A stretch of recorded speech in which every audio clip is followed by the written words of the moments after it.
Free Network.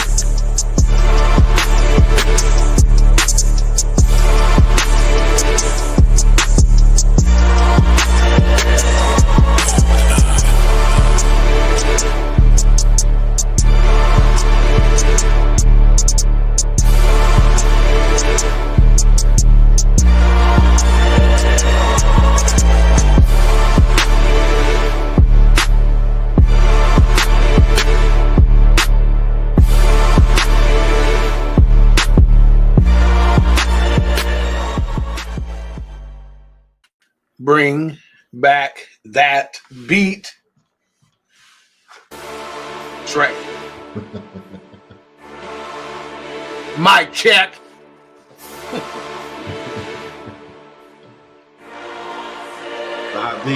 Turn it up in my ear so I can hear. Turn me up in headphones. A little bit.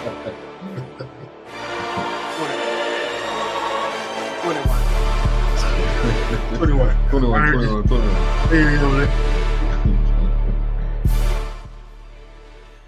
Yes, sir. All right. Sound like the Romans are coming, or somebody, the gladiators, somebody ass whoop. Somebody coming. Welcome back to another episode of the Fourcast. Man, this is 3. I think it's 3 weeks in a row, 4 weeks in a row. We back in full effect. Myself, H-Rap, Wilkes, and King Doc back with another great episode. This and one another is, one. And another one. This is the special Roy Wood Jr. Lonely Flowers. It's on Hulu. We talked about it last week. Hulu's getting into comedy and doing more comedy for this year. So definitely wanted to do this one, give some love to he's known, unknown, kind of in the middle. I think you middle of the pack, if you would say, with comedians. But yeah, let's do it. Let's do it. Doc, want to give us a little rundown? Yeah, if I must. I don't know if a comedy special really has a plot, but their description or overview is that in this stand-up comedy special, Roy Wood Jr. explores how lack of connection has sent society spiraling into a culture full of guns, rude employees, self-checkout lanes, and why some of us would rather be alone than be connected. There you go.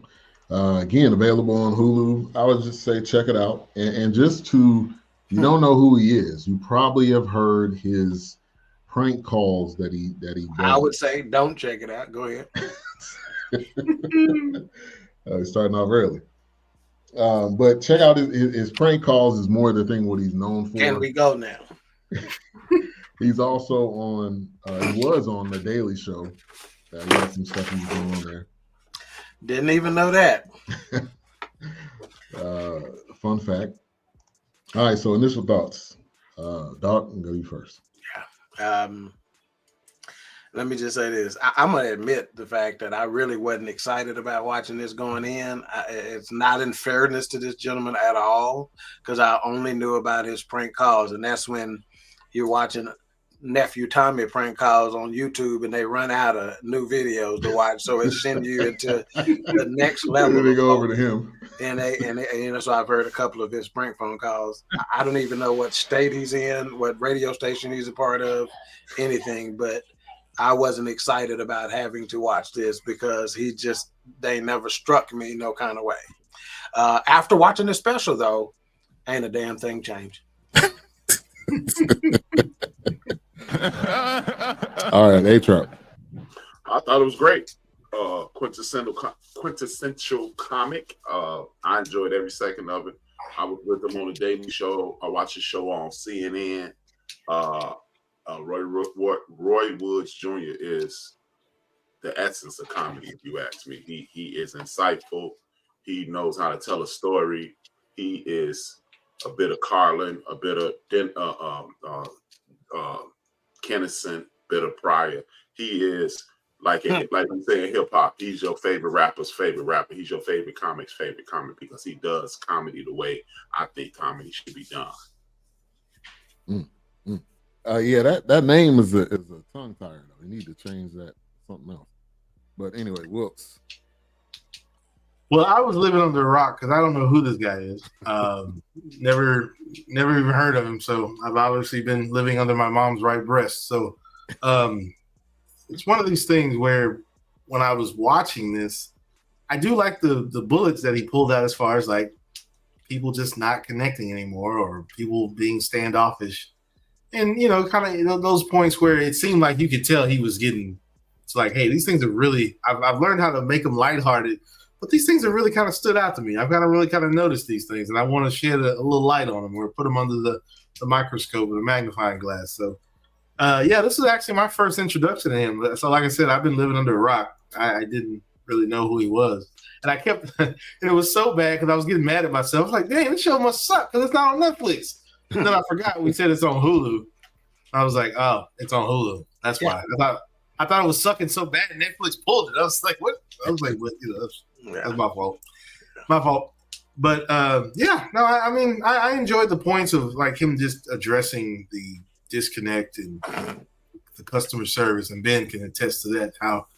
Oh yeah, believe me, yeah, we know. You know me. Anybody that works in front of a customer at all, you could right. So yeah, I thought it was okay for what it was. I didn't really have a rating for it, so let's just get to that. So yeah, so he starts it off just basically saying we ain't gonna make it, which I felt like was perfect. If you think of what's happened over these past 4 years, from the president to COVID to just our lives, that was a valid statement. Just as a society, as much as we've haven't done, we've treated people. That was a valid point. Doc, you agree with that? I thought we were watching comedy. I didn't know we were. Hey, this is what we do, though. Remember? Yeah, great point. Yeah, you're right. We're not connecting. You're right. Employees are rude. We shouldn't be having to check out. I've never heard that joke before. Nobody ever tells it. You told it in a very unique way. I don't know what to think. Yeah, it's great. I chuckled a few times. I might even laughed out loud a little bit, once or twice.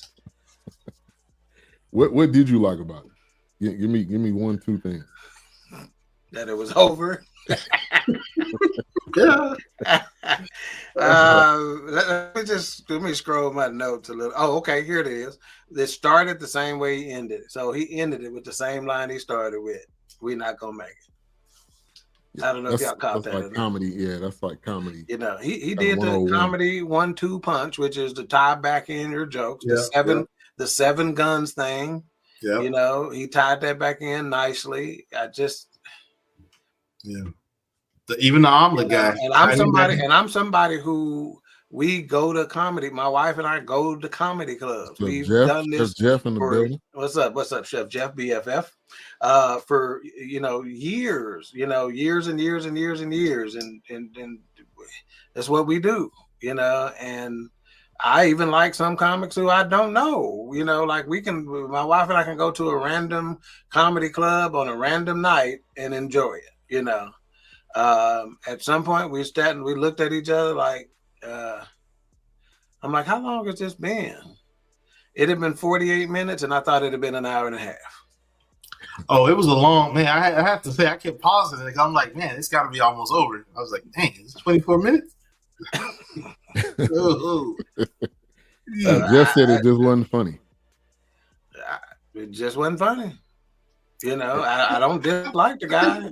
I think for me, I have to honestly say, for me, I like the more serious take he was kind of, like I said, the points he were making. I would have enjoyed it if he just would have been talking on the points of society and not connecting and all that. But I have to say, I chuckled a few times, but yeah, in fairness, nowadays there are comedians a la Dave Chappelle who, when he's on stage, you're not necessarily looking to laugh necessarily. You're looking for his insight, which is why a lot of people don't like Dave, because it's social commentary. I get it. Comedy has evolved a bit, but if he come to town, I'm not running out to go see him. All right, A-Trap, give me some points, some jokes that you. There wasn't anything I didn't like. I liked it from the beginning to the end. I'm very familiar with Roy Woods Jr. He's on one of my favorite talk shows, Karen Hunter Show. I think Thursday or Friday. I mean, I'm familiar with him. I understand him. He, like I said, he got a little Carlin, he got a little Pryor, he got a little Canson in him. And when you mix those three things together, it is the true essence of comedy from my point of view. When you listen to Richard Pryor, you remove the profanity, and this is what he's talking about. You know, talking about having sex with a homosexual. He's talking about your mother being a prostitute. When you talk about George Carlin, when George Carlin presents the commentary about things and stuff, you got stuff. This is exactly, in my personal opinion, this is exactly what comedy is. Bruce does this. What's his name? My man Deion Cole here from Chicago. He does it. This is exactly what I anticipate in comedy. So I enjoyed every minute of it. Okay. All right. What's up, Knox in the building? Thank you for tuning in. Anthony. Wilkes, you pointed something out earlier today with the background and how it was changing. I didn't realize that. Yeah. You pointed that out. I did like that. The background, it started out all bright, and it was, you know, the flower of, obviously the lonely flower was the focus, but then as he went through his set and it got later, the backdrop got darker. So I kind of like that effect. Kind of, they had elements around him, so I appreciated that. I enjoyed it. I guess I'm just, you know, for me, you know, because, and I like working with people because the Lord knows I really hate people. So it's one of those things where it's like love-hate relationship. Yeah, exactly. Because trust me, yeah. So one of those things where I think I was drawn more to the fact of just listening to what he was talking about. I have to say, like I said, I chuckled a few times. I didn't really know what to expect from the guy because I don't know much about him. The name didn't stand out to me. And then now that A-Trap had mentioned the Karen Hunter show, I was like, well, maybe I've heard him on there. Didn't know, I don't know how long he's been on Karen Hunter. Maybe he's been on there for a while, but yeah, I like the aspect of what he was talking about, the just interacting with each other and kind of, you know, getting back to that. But you're not going to get back to that. You're going to have a small circle like that. So yeah, I don't know. Yeah, and just a prime example, customer service. We go to this, you know, drive-through. It's in a lot of these places.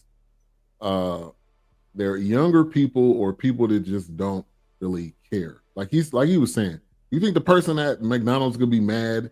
They get tired. They can just go to Burger King and get the same job. So yeah. You know, you go to this place, you ask for something, and they're like, you know, like nobody asked for what kind of sauce I wanted. She was like, "Oh, you didn't say what you wanted." Like nobody asked. You know, it take a long time to come out. You waiting, just don't seem like they want to be there. And that to me is even us with young kids. Wilkes, me and his daughter are like the same age. Like we got to train these kids up. Yeah, absolutely. Not just allow their friend circle or allow music or allow whatever to be their influence. You got to be the influence on your kids in a lot of situations. Absolutely. Yeah, Doc, you want to add anything onto that? No, I had nothing to do with the stand-up.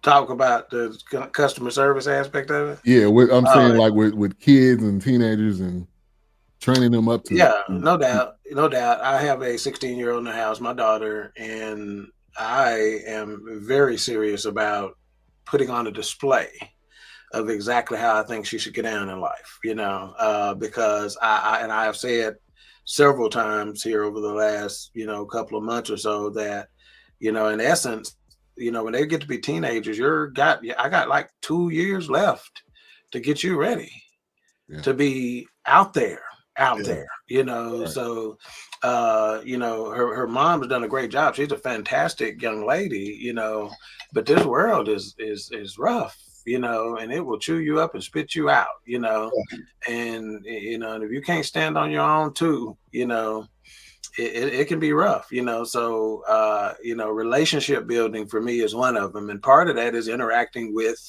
you know, the drive-through people or the fast food people or the whatever, you know, and she'll tell you, I clown with all of them equally, you know. But you know, when it comes to gratuity, I'm very generous.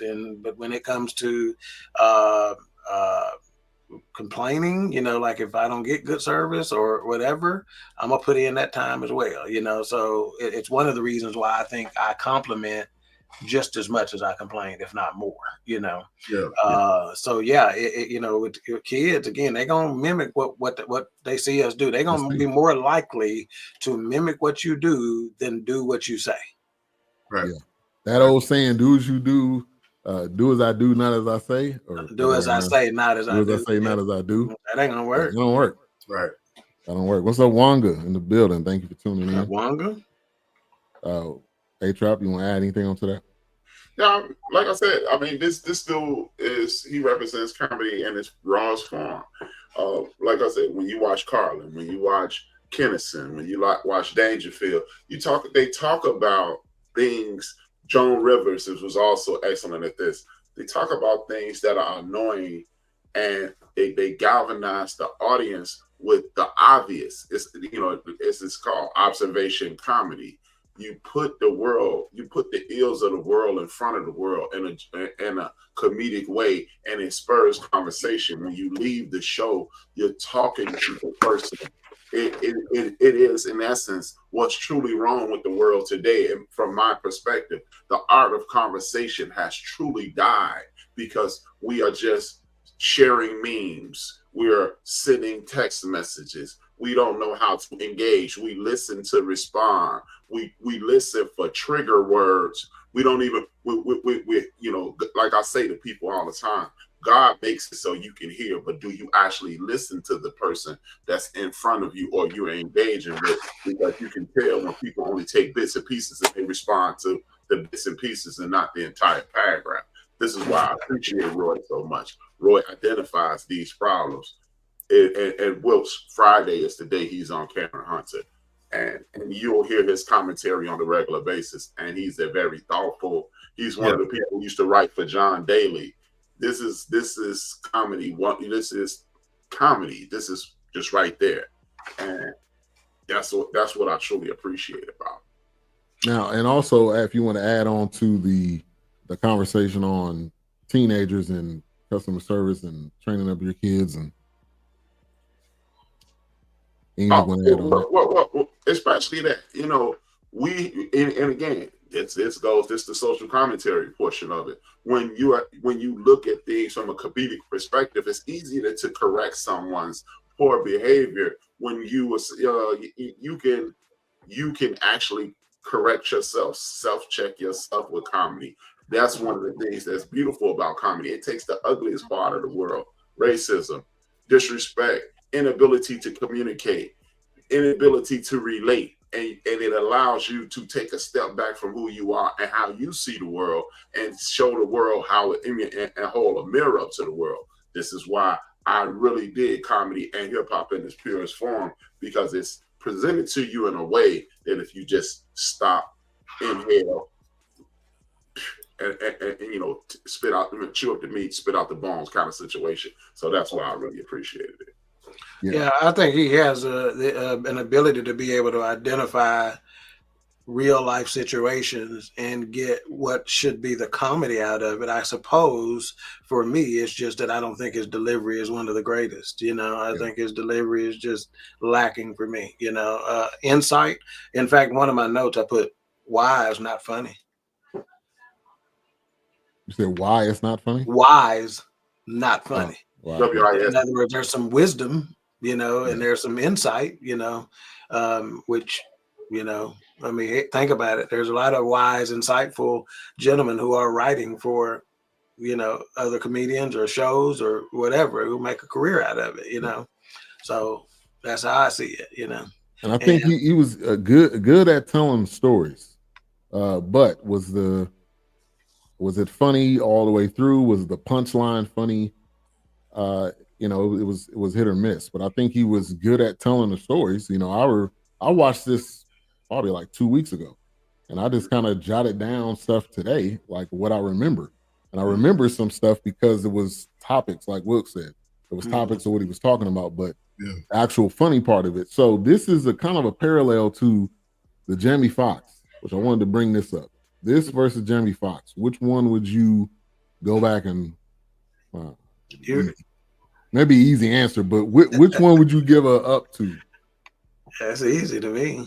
You know, yeah, easy to me. Yeah, it's not a question. You know, is that because Jamie is more well known and we know Jamie and we know what he does, or is it just flat out? Some of it, I'm sure. You know, I think Jamie Foxx is just uber talented. So some of it, you know, some of it is, you know, he from 12 miles up the road. You know, some of it is because he's, again, I don't think you can ask anybody who Jamie Foxx is and they not know. Right. You know, but you can ask half the people who Roy Wood Jr. is and they wouldn't know. You know, so, you know, the style of comedy he has is basically called journalism comedy. You know, it's basically where you take the topics of the day and it's a journalism kind of delivery and, you know, topic based and whatnot. And again, I just don't know that his delivery of it is as good as some of the greats, you know, like George Carlin. That was his lane. He talked about the topics. He showed us how ridiculous the world is in certain areas, you know, and you know, and he did it in a lighthearted way, you know. But you know, and I'm gonna say something controversial right now that I think for the world and society, and think about what we've talked about here in terms of actors and comedians and whatever over the course of this show. And when I say he's safe, I don't have to break down to y'all what that means. Yeah, he's safe. Yeah. And I think he was more, like you said, journalism comedy. His thing on the Daily Show was exactly this. So it was like what he did on the Daily Show, just on a longer form. It's kind of the you know, the sense that on that weekend update. Yeah.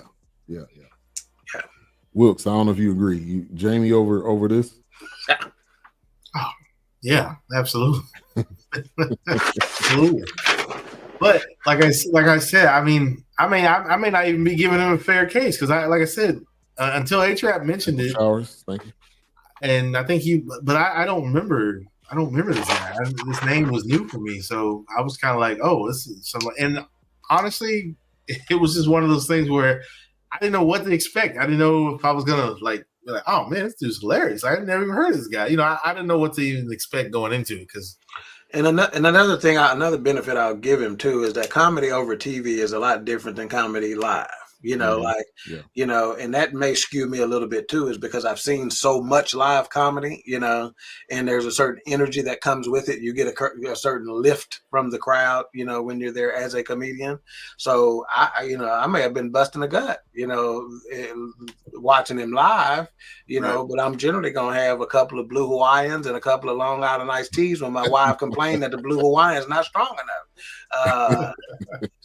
But and Wilkes, to your point about you just didn't know what to expect because you didn't know who he was. Again, being somebody who would just go into a random comedy club, Hyenas or the Laugh Factory or whatever, not knowing who in the hell it is on stage and still having a fantastic time and laughing your butt up. So knowing who you are is not a predictor or precursor to being able to determine or be entertained by them. You know, and I got news. I wouldn't give this hour and 12 again. You know, well, that's what I'm saying. For me, like I said, I'd never heard of the guy, so I was thinking, man, he's probably going to shock me. That's what I'm saying. I mean, you thought you were going to be surprised because you because I didn't know who he was, so I didn't know what I was expecting. I didn't know what I was. Now, sometimes, like you said, you walk into a comedy routine and it's like, man, they were. Wow, I didn't know who this person was, but they're pretty funny. But you know, it's just like I don't know. That was just me. Yeah. A-Trap, this for Jamie.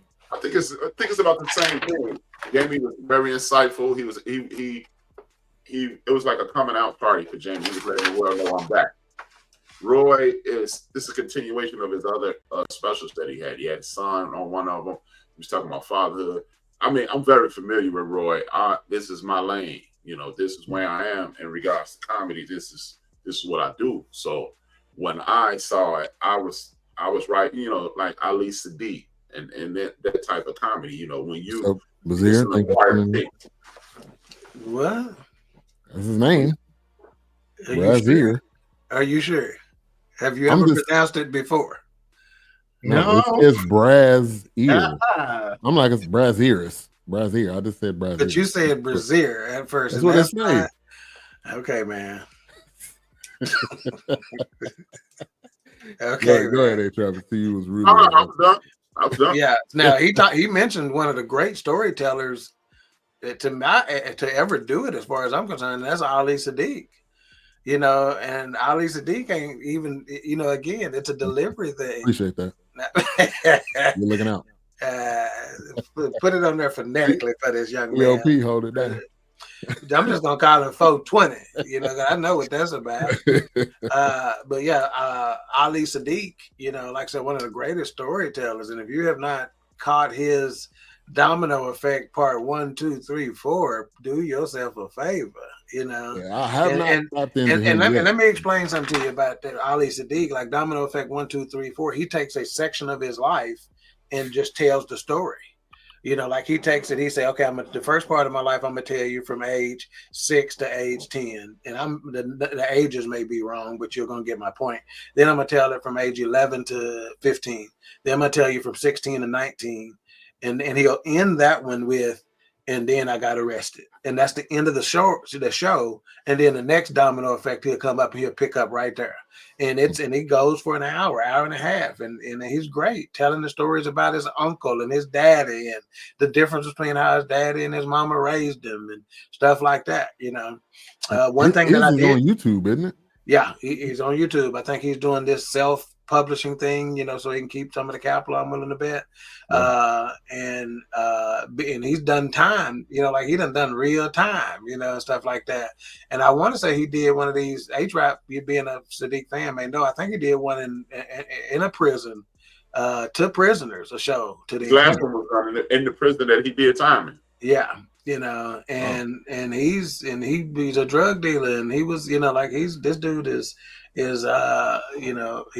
real, he a real one, now I don't, correct me if I'm wrong, in this special, one of the things that I walked away from was like, I don't know if I heard Roy Wood mention his daddy in this, and for somebody to be Roy Wood Jr., that's going to be significant one way or the other, typically. Like I said, I could be wrong. I just didn't hear him mention his dad. He talked about his mom quite a bit. Yeah, I didn't hear him say mention his dad at all. Didn't mention his father at all. What's up, Blue Streak? Thanks for tuning in. Blue Streak, free. He said Brian really be looking like a preacher. I don't know. Maybe in his future. No. All right, let's get to the joke. Dr. Parnell in the building from the Super Bowl last year. You gonna be at the Super Bowl this year, man? I need to get you on again if you are. Yeah. Hopefully we see you there. But thank you for tuning in. We appreciate that. So the joke, the porn star friend that he had, and they invited him there, and then the omelet guy. Come on, you got to give a nod to the omelet guy. Yeah, that was one of the chuckles. Okay. You want bell peppers on that?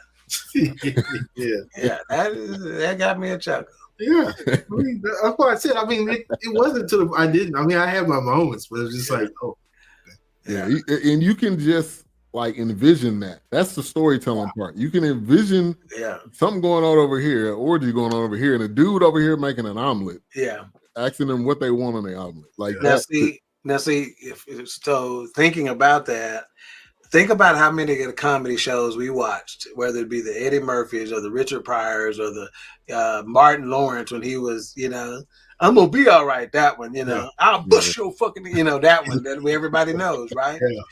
You there are times where you're laughing so hard you miss something. Right? We've all had a show where we laugh so hard we miss something. You ain't miss shit here. Excuse me, Dr. Kidd. She says she has another event. So we're gonna miss you. That's all right. We can Doc can probably in Queen 3 and King get you back on the show in the future. He said that sounds excellent. Excellent, Smithers. Excellent. Yeah. Excellent, Smithers. All right, A-Trap, talk about that joke. The whole like relationship And I mean, I don't know how many people would just be like, yeah, I know this porn star couple, and just go in and tell a story about it. To me, that was different. I don't know if I've heard a comedian tell that, or anybody really tell that part of it. You know? Yeah, I mean, but this is one of the things, like I said, it's a layered thing. Like Jungle Brother, excuse me, as Warren White usually says. Government name. Wow. Warren Lamar White. He didn't put it all. Warren White. No doubt. But like Jungle says, you got to peel back the onion. On the surface, it's about the porn star, but it's actually tied into the Puff Daddy thing. This is social commentary about, hey, just like he said before he told that joke, we condemn Combs for what he's doing, but should he be condemned like his mother? And then, he presented it to his mother, thinking his mother was going to pop at him, and his mother gave him a different perspective from it. It's a thought-provoking form of comedy in which it's not really the thigh slapping, it's the thought provocation. This is the Dave Chappelle lane. This is the Deion Cole lane. This is the Ali Sadiq lane.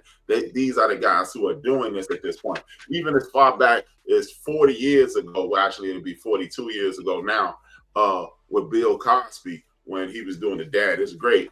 He made us chocolate cake. Spanish slide. It's just that wasn't no joke. You know what I mean? So this is what is so intriguing about this guy. This is what for the people who enjoy his comedy, this is why we go to Roy Woods Jr., because this is the picture, but you really are looking at the backdrop, and like the backdrop itself, the aforementioned backdrop that Wilkes mentioned. You're looking at the flower, but you're really watching this go into moods and ebbs and flow of the comedy. And this is why we appreciate him. The people who appreciate him, this is why we truly appreciate him, because it's a layered situation. It's not just because he could be the Mark Russell without the piano. If y'all remember political comedian Mark Russell, which I remember my grandfather watching him many a times, but just because he was a PBS head. But I don't know. I felt like he's in that same line of, as you said, he's a journalistic comedian, and that's why I said I don't know what to expect, but I did like the serious points. I like the things that he was talking about, because for one, I'm in that situation every day, and all of us are in front of people eventually and giving some kind of customer service. So I guess for me, it just resonates a little different, because I promise, I think I was cursed with that, but whatever, but Ben attests to that. But but always got a friend. Always got a friend at the counter. Yeah. But that really stood out to me. That was the biggest thing that really caught me, is just him talking about these things with my friend in South Carolina. She was the same way. It was kind of like, man, what happened to people after COVID? Like, why is everybody so fucking rude? Like, but I don't know. So yeah, so it wasn't just me. It's just something happened, I guess. But so that thing stood out to me as working in the public eye, if you will, I guess. Go ahead. When we got a question. No, go ahead. Let's do that first. He said, "What do you think about racist jokes with no N-word?" Yeah, nigga, I don't know. Racist jokes with no N-word. I would have to get a joke first and foremost, because again, when you are telling a joke, if it's a racist joke or a sexist joke or a joke directed at a particular group, if it's to laugh with, it's okay. If it's to laugh at with vitriol and venom, then we have a problem. I can't think of his name. Taj 3.0. He tells this racial joke. Wow. That guy, man. I told this joke recently that was insane. On the surface, you will listen to it, you go, man, that's not funny. But when you say it, it is hilarious. He says, he was like, hey man, I grew up in an era in which black people I looked up to them. They were the best athletes, they were the best singers, they were the best dancers, they did everything better than us. He said, but think about this. we tricked them into slavery. He's like, he said it was more of them than us. And he was like, he said, and if they really wanted to, they could have just stopped and beat us up, but they didn't. So what does that say about us? Now, on the surface, that's horrible. But when you delve into it and you think about it, like, yeah, he's right. And again, that's when you get that's something that's borderline white supremacy, but it's hilarious at the same time. So if we're gonna laugh with you, it's hilarious. If we're laughing, if it's a group of people laughing at you, now it's offensive. See, that's where I think Dave Chappelle has been experiencing this for the last 3 years, right? What's offensive and what's not offensive, and if you quote unquote peel back the layers, as you say, a lot of the times the people who he is referencing in some of these jokes are friends of his, and they're sitting in the green room with him and, et cetera. But the listener, the viewing audience doesn't necessarily know that. I'm a firm believer, and Dave Chappelle had put it so much better than I'm going to put it right now. But he talked about comedy being this special place, this art form, that we are not going to taint with this I'm offended situation, and that's where I really think it belongs. It's comedy. You go in knowing it's comedy. You're not walking into a church. You're not walking into a think tank. You're not walking into a TED talk. You understand? Right. You're walking into a comedy show. It's going to be something that's going to rub you the wrong way. Yeah. Or else it's not comedy. And the best of comedians talk about everybody. I think it's on Nez J or something like that, where he pulled his pants way up and he goes, I don't know about white folks, but every black person and Latino got one of these in their family. Either their uncle or somebody who wear their pants way up here and they in their kitchen frying catfish, and when the music come on, they get out there and hit it with it, So, the best comedians, to be perfectly honest with you, are going to be self-deprecating when it comes to their own race, in addition to, think about Eddie. Eddie, he had the homosexual, jokes quite a bit. What good comedian, that don't have a white voice? Richard Pryor had a white voice, one who went way too soon. We talked about being on House Party, Robin Harris, a big piece. Even clean, quote unquote, clean people like, what's this guy's name? An older cat. I have to look up his name and get back with you on that. But he is, older black dude who looked like he belonged in somebody's pulpit. And he's got basically clean comedy. George Wallace. That's exactly right. Yeah. George Wallace, but he's saying white people all the time. White people this, white people that. But I don't think white people are raising their hand to be offended by him, Some are there. I think he probably got a larger white following than he does a black following. He's killing them in Vegas. Yeah. He has a residency in Vegas. Yeah. Yeah. So, but again, that's one of the reasons why you have to respect H-Rap's take on it, or you have to respect my take on it, because I think we're polar opposites here, right? Which again, I'm going to remind you, back however many years ago this started, one of the things that I picked up from H-Rap's individual show, okay, and we brought it here, and I even brought it to Queen 3 and King, is that we're having a conversation.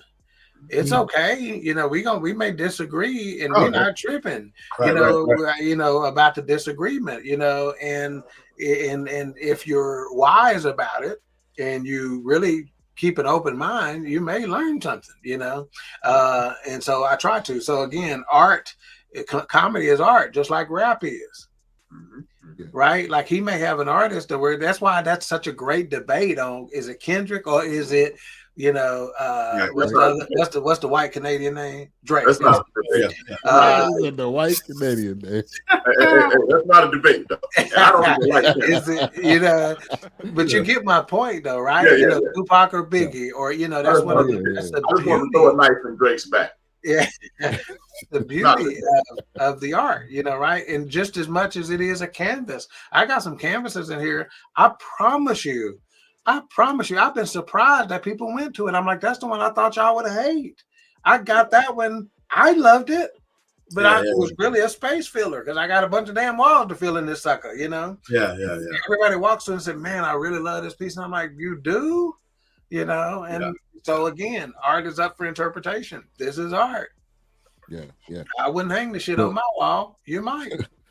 He followed up, said, I got permission to say a racist joke. And then he more so than be typing it. And then he said we can't see your picture. As an example for Brian, so he gets what I mean. Hell, go for it, man. Shit. Right now, podcasts are the wild, wild west. So we ain't getting censored right now. So. Right. Yeah, say it while you can say it. CJ is at or almost at 9,000 subscribers. And shout out to CJ, man. CJ Money. That's the problem. In my personal opinion, that's the problem with the world today. We don't know how to. Again, it goes back to what Roy is. Roy's entire premise is this: we don't respect each other to have the conversation. We continue to just, regurgitate things. I listened to this smart guy, and this smart guy said this, so I'm going to repeat it. Because you know what, I really respect Ben, and then I'm gonna repeat what Ben says, and then when Ben says it, and then CJ go, well, what do you mean, Ben? And then now Ben is angry because this young dude has challenged him. What do you mean, man? I'm old enough to be your father, and blah blah blah blah blah blah blah. And he's standing there, CJ standing there like, man, you told me all this nonsense, and I'm just asking you why. And then you're known as a know-it-all, and you're known as an antagonist or a protagonist, and that's, to me, that's what true comics do. Richard Pryor opened the door to poverty in Peoria, Illinois. To, you know what? Everybody don't have a mom and a dad that get up and go to work every day or stay home. Some of our mamas are hookers. Some of our daddies are pimps. And before that, you don't say that. You don't say that. Yeah. Some of us got drug addict cousins. Some of us got gangbanging cousins. And that's the beauty of this. Stephen Wright used to do this. He has some of the driest comedy in the history of the world. I actually stole a Stephen Wright joke and flipped it to my own thing. He was like, hey, man, what do you go by dry ice at? And how do they dry it off? So one day, I posted on Facebook, I went and bought an air fryer today. Where do I get the air though? People laughing at it. So it's about intriguing people, and like Dog said, like I'm not the aforementioned Kendrick Lamar versus Drake. I don't like either one of them, but I like Kendrick Lamar. I don't like Kendrick Lamar's voice. His lyrics are super dope, but I can't get past his voice. But what he's saying is super dope. So I'm not a fan. It's just a potato. Patrice O'Neal pisses off everybody. Paul Mooney pisses off everybody. Corey Holcomb pisses off everybody. But here's the thing: when you talk to comedians, you say, "Who's some of the funniest people you know?" Patrice O'Neal, Paul Mooney, Eddie, Corey Holcomb. And that's the beauty in it. This is why I tied hip hop into comedy. Believe it or not, comedy is why I'm sitting here right now before you guys. I used to have an issue. I used to be in management, and I would damn near have an anxiety attack at office meetings. Went to a comedy club with open mic with my man Aaron Foster, and I said, I can get up there. So I stood up there and bombed for like 6 straight weeks. Until I got to the point where I was calm, and it made me a better manager. And that makes me be able to sit in front of this camera and talk to the people who are you guys and talk to the people who are there. Before that, whether y'all know it or not, I have an insane stuttering problem. And you guys been doing, like Dog said, we've been doing this for umpteen years, but I bet you none of you guys even knew that I had a stutter more than anybody you'll ever know. No. If I'm in the wrong setting, I sound like Porky Pig. But standing in front of that on that mic, and then I even had Hannibal Buress, insanely successful comedian, say, "Hey, you Brian?" you need to keep this up. I'm hearing good things about you. But in my mind, I'm like, dude, if I can't be Richard Pryor, if I can't be KRS-One, my hip hop homies, man, I know you got rhymes, B. If I can't be KRS-One or better, if I can't be Richard Pryor or better, or one of the greats or better, I ain't done. This is not my lane. But this is why I like hip hop. This is why I like comedy, because you get to take a piece of yourself and say, look, judge me. And then just sit back and go deal with it. And then Dog hates it. And then lukewarm on it. And Ben is moderating it. And H-Rap loves it. But that's why it's important. And I think with comedy, for me, it's gotta make me uncomfortable. It has to be it's got to be something that's outside of the norm. Like Cat Williams, he gonna make you uncomfortable. You're gonna laugh, but it has to be an edge to it. If it don't have an edge to it, it's hard for me to go see Corey Holcomb, because the wife and I went to see him this past Friday, and talking about edge. See that comment? He said, when you go to the comedy show, you have to have an open mind. No comedian is there to make a political statement, at least not always. At the end of the day, they're there to entertain and make you laugh. And let me just correct something H-Rap said. He goes, Dog didn't like it. Wilkes was lukewarm on it. No, Wilkes hated it. The deal is that Wilkes can't be the other. He got to be the one that's going to torch it. He won't be the other torture. He's either going to be the torture or he's going to back off a little bit. I gotta play my part. He's going to either be the torture or he's going to be like, okay, so he tortured it. Here's the funny thing. As much as I grew up listening to comedy albums, my grandfather and uncles and everything, I was not a comedy person. Like, I did not give a shit about stand-up. I didn't watch anybody. I did not. So I can't imagine a world without it, man. Yeah, to me, this is like, for me, anytime we review a comedy, like, there's so much comedy out there I've probably missed, and things that are on Netflix and Hulu and YouTube. I don't give a shit that you're standing up there holding a mic. But whatever. That's just me. But my mind is crazy, okay?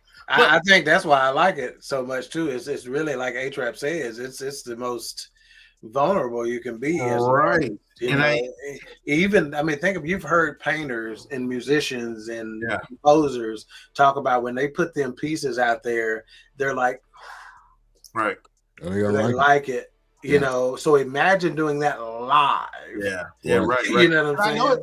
It's a big deal. I myself at the Arlington Improv have done amateur night, for a few weeks, and I really need to do that. Oh my God. I don't generally drink, the brown liquor, but I promise you, I took 2 shots every time before I went on stage to get a little, I gotta grease the joints a little bit, So it's and you know me, I can talk to anybody, anywhere, anytime. Right. I was once I was in a crowded arena running up this is back when my knees would allow me to run up the stands. I missed a step and fell, and the crowd around me was laughing. I said, y'all ain't never seen a black man fall before, and I'm gone, like no embarrassment whatsoever. I can handle the moment. But standing in front of with a mic on a stage, that's a big deal. All eyes looking at you and you only. Ain't nobody else up there. More difficult moment. It's a big moment, definitely. Yeah, and that's why I said it was kind of like when I saw this, and then this was the next review. I was kind of like, oh no, another fucking stand up. I was like, oh gosh. But I was I ain't referencing. That's just me. Those are my recommendation. But no, I have a problem with just embracing comedy things. I have something. My brain is. I need something to be destructive and just unruly. You'd probably get a different. Have you went to very many live comedy shows? Oh, very little. Not many. Not like you. You probably got plenty there. Yeah. But that's just me. Don't worry about me, guys. I'm in there for you guys. Don't worry, man. I'm in there, baby. Next week we're doing another comedy now. Yeah, quick shout out to Nathan Ramachandra. Again, Blue Streak. We appreciate the love, and then also Dr. Q for the heart and likes. We appreciate it.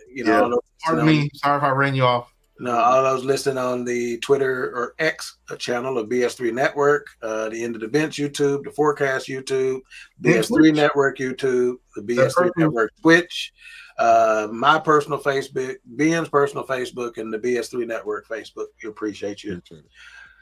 All right. So next week, me and Doc will not be on. We will be going to Super Bowl Radio Row once again in New Orleans. So definitely. I'll have my knee braces on and ready to go. Yeah, I really keep forgetting to save my pennies for these Super Bowl trips because I told my wife I was going to go to the one in Vegas, and I was like, well, some other stuff came up, so I bought a new AR at the time, so it didn't matter. 7 guns. Yeah, gotta have my gun. Sorry. So tomorrow we will have for the only time history of the Fourcast, A-Trap will be hosting. Along with Wilkes, and they will be tomorrow. Oh, next week. Excuse me. Next week, and they'll be reviewing this.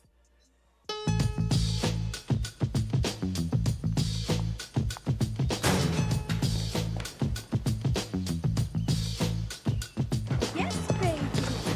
I'll give you $20 for that leash. Kirby! Come on, Kirby! Kirby! Did you lose your dog?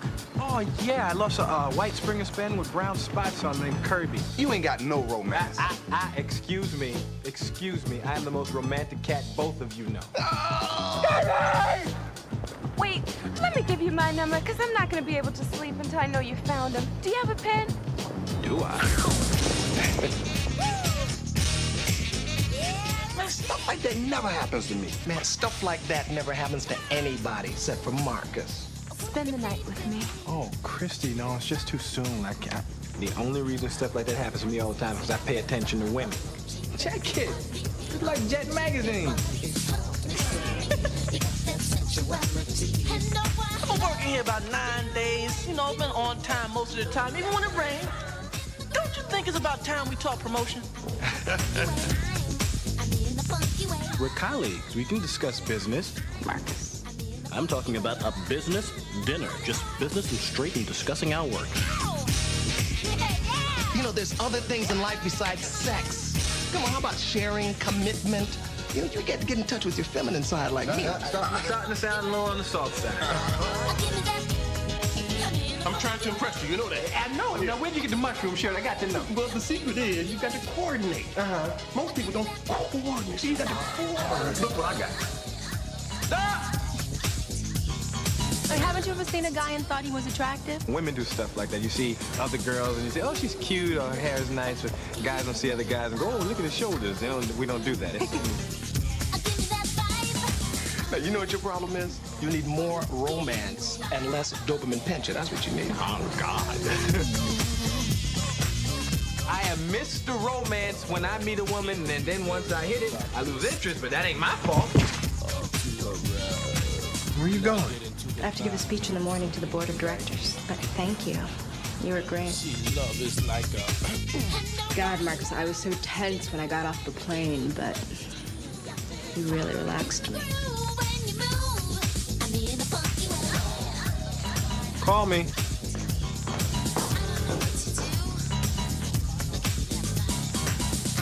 Sad, man. First the Fat Boys break up, now this.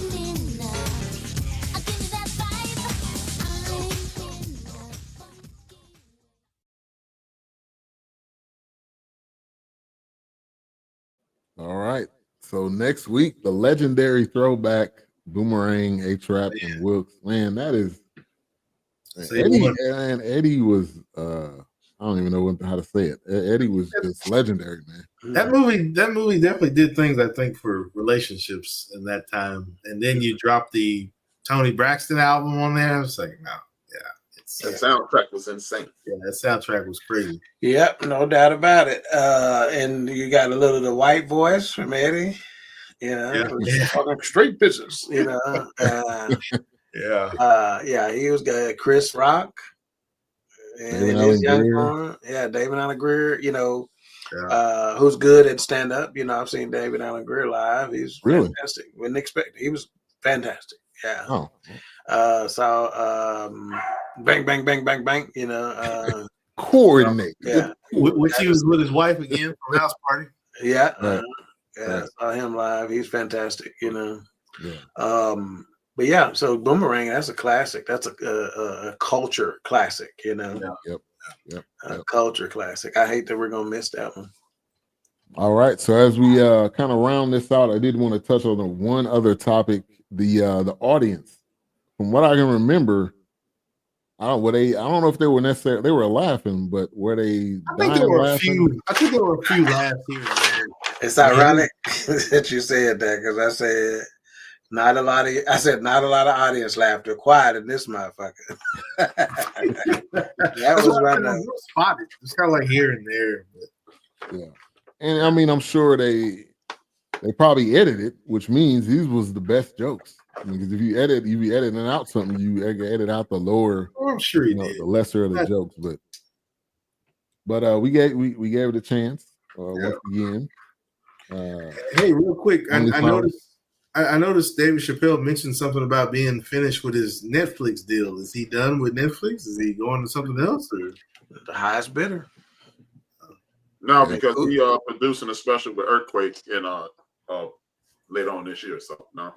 Okay. They're doing it in 4 months in Atlanta. And plus he was doing those kind of like 30-minute presents. Yeah, they was present. Yeah. So I don't know if he's still doing that, but what he did on SNL, like Doc said, to the highest bidder. Maybe it's HBO.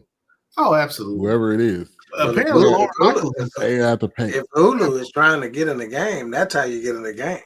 Apparently, Lorne Michaels is opening the bag. And he's like, hey, Dave, I got one for you because he's been on there pretty strong, consistent. Yeah. And Hulu has a Jim Gaffigan. Jim Gaffigan is yeah, I like him. Yeah. They got he got a special on there. You from Chicago too? He's sharp. One of your favorite comedians from Chicago. Some of the best. I don't keep up with these people, man. See, that's what I'm talking about. I don't keep up with these people. I ain't got time for that. Hey, I'm gonna talk to hell at y'all in 2 weeks. Hey, yeah, we just talking kind of behind the scenes on the air. I don't know, this Luther, hopefully it's gonna be available by to watch it in theaters. They completely took it off of CNN. It was on Hulu live for a minute, but I don't know. So hopefully I was never on Hulu because I was looking for it from the day up. Yeah, it's on the movie theaters. Yeah, it's like I looked it up. It was like $6. So, don't worry, man. They know love. They know Love Day coming, man. They'll have Luke out there. Don't worry, man. They know Love Day coming. Yeah. But if not, we could probably reorganize it. Yeah. All right. Final thoughts and Mike rating A-Trap. Go to you first. I would give it like a 3.5. Solid. I'm a Roy Woods fan. So it hits different for me. Just like I think that's very mature of you to give him a 3.5. That shows some restraint. That's an accurate rating. So if anybody ever accuses A-Trap of, trying to add some juice to his people, he don't. He just tell it like it is. Yes, sir. All right, Doc. Well, I like to give some of the ratings from the other sources. IMDb likes it. They gave it a 7.7 out of 10. Rotten Tomatoes, only one review for the tomato meter. And then for the audience meter, I forget what they call that. There's less than 50 from the audience so far. So they wouldn't even rank it right now. What I'll say is it's Hulu, not hilarious. It's deep. And I see why the flowers is lonely. So for me, and the wife, at 2.5, we were both at 2.5 mics. 2.5, okay, halfway. 2.5 mics. All right, whoops. Well, for the past 58 minutes, I've been thinking about this roasted chicken I need to put in the oven. You sure it's not duck? Not this time. Okay. Not this time. Not this time. There was a goose though about 2 weeks ago. But I gave it eggs. Thanks, Charlie. I gave it one mic. Oh my God. See what I'm saying? See, he will not. I told you, he hated it, but he can't be the other torture. He is going to hold the flamethrower or he's going to fold his arm. I gave it one mic. I gave it one mic. And I'm probably not doing it justice, but one mic. I mean, I was literally sitting in this chair looking at the screen and I was kind of like, the fuck is this? Like but anyway. That's just me. What is this? Sorry, Roku. My bad. All right. So for me, I started off at a 3.5, and I'm gonna bring it down to a 3. I think it was right there in the middle. I'm not gonna give it a 2.5. I think it was good storytelling. The jokes just wasn't hitting hard enough. I think we can kind of come to a. But I do like the serious points. I do like the bullets, but it's similar to me. It was similar to Jamie Foxx. That thing was not funny, but he was telling his story. He was giving his testimony. And see that one, I wasn't even expecting. They named that one wrong. That should have just been called A Night with Jamie Foxx. Yeah, they named that one wrong. Yeah, that was not comedy. That was a night. What did Hulu rank this one? Because when I went to play, it said play movie. It didn't say like just start something, but I don't know. It's Hulu. Yeah, this was a pure stand up. I think it was a stand up. Yeah, stand up comedy. They have a series of stand up comedians coming on for the remainder of the year. I think there's supposed to be 52 of them. Well, you got time. You got time to get Dave. I don't know if they got that kind of money, but come on, man. They get much they charge me. Oh no, they had Dave Chappelle. His before they moved it to Netflix, his show was on Hulu. You can rewatch it on Hulu. And let's not forget, you got Hulu with Disney Plus, ESPN. Disney quietly bought Hulu 2 years ago. So so they got the break. Oh, that's how it's all connected. I don't know. They quietly bought Hulu about 2 years ago. Yeah, that makes sense. Yeah, that bundle pack. They charging me for it. Yeah. Oh, Disney's definitely good for it. Yeah. All right. So next week, Boomerang. What's coming up tomorrow on the End of the Bench? Tap in. You'll find out. Tune in, join in. All right. Queen 3 and King tomorrow is a special episode. Yep. Can we just play the quick spot right quick? Welcome to Dallas, home of Mr. Cajun, daiquiris and Cajun food, New Orleans cuisine. Mr. Cajun got the best daiquiris in the city. Yeah, you heard me right. The best daiquiris in the city. With multiple locations. Yeah, it's Mr. Cajun. I'm telling you, he got it all. I'm talking about burl crab legs, oxtail, chicken wings, and real authentic daiquiris. And don't forget about that world famous original gumbo. Yeah, it's Mr. Cajun's Daiquiri, located in Dallas, Texas. And it don't stop there. And Mr. Cajun's got a new location coming soon, opening January 1st, 2025. And coming soon, you're going to love this. The Vibe by Mr. Cajun, summer 2025. Mr. Cajun is taking over Dallas, Texas as the original Mr. Cajun's Daiquiri and Cajun food. So stop by anytime at all locations. It's Mr. Cajun. So we will be there tomorrow at the Forney location, 471 Marketplace Boulevard, Suite 220, 471 Marketplace Boulevard, Suite number 220 in Forney, Texas. Queen 3 and King's first ever live broadcast. Nice. We'll be just clowning. We'll probably have a relationship show topic, but just giving you the opportunity to see me clown my sisters in person. I might bring out the authentic crown tomorrow in its display case for you to be able to get a picture with. The throne down there, man. Yeah, I just might have the crown on display tomorrow. Yeah. So come out and check us out. You won't be disappointed. I'll be the gentleman holding the large strawberry mango daiquiri with tahini at 3 levels, at the bottom, in the middle, and at the top. Yeah. For every bowl of gumbo, you're getting a free daiquiri. And he is on a mission to be the best gumbo in the state of Texas. Yeah, and the food is good. Atmosphere is dope. Mr. Cajun is the one and only time I've been there that he'll talk to you, talk to you like he known you for years. Yep. Mm-hmm. And he served Kool-Aid. So they do serve Kool-Aid. I probably should get there. Yeah, you got to come out, folks. Yeah. You'll be in traffic, but anyway. So. Oh no, I'm gonna try to get off early. I'm trying to get off early tomorrow, man. He mentioned it, so I'm gonna try to. Yeah. Come on out. Yeah, I'll be in traffic. Yeah. All right. Well, we'll see. Two of us. We'll see y'all next week. Make sure to tune in, join in. You've seen Boomerang. If you haven't seen it, you need a refresher.